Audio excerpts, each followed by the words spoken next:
চাঁদপুরে বিপুল উৎসাহ ও ধর্মীয় আবহের মধ্য দিয়ে অনুষ্ঠিত হয়েছে রামকাননের পঞ্চম প্রতিষ্ঠাবার্ষিকী। শ্রী শ্রী কালীবাড়ি মন্দির প্রাঙ্গণে দিনব্যাপী পূজা অর্চনা, কীর্তন এবং প্রসাদ বিতরণে ভক্তদের ভিড় লক্ষ্য করা যায়। আয়োজকরা জানান, ভক্তদের সহযোগিতায় প্রতি বছরের মতো এবছরও অনুষ্ঠানটি সফলভাবে সম্পন্ন হয়েছে। বিস্তারিত দেখুন লক্ষণচন্দ্র সূত্রধরের প্রতিবেদনে।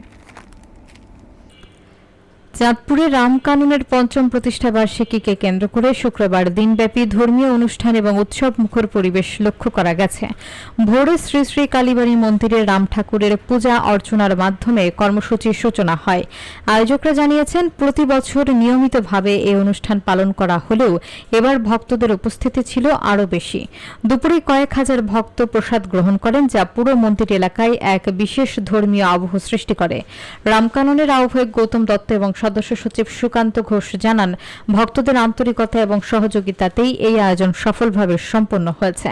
সন্ধ্যার পর সত্যনারায়ণ পূজা এবং রাতব্যাপী কীর্তন অনুষ্ঠিত হয়, যেখানে ভক্তরা ধর্মীয় সঙ্গীত এবং আচার অনুষ্ঠানে নিজেদের সম্পৃক্ত করেন।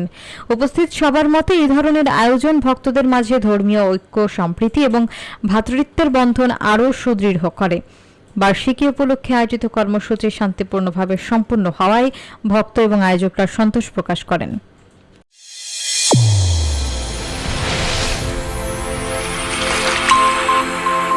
চ্যানেল A1 হৃদয়ের স্পন্দন।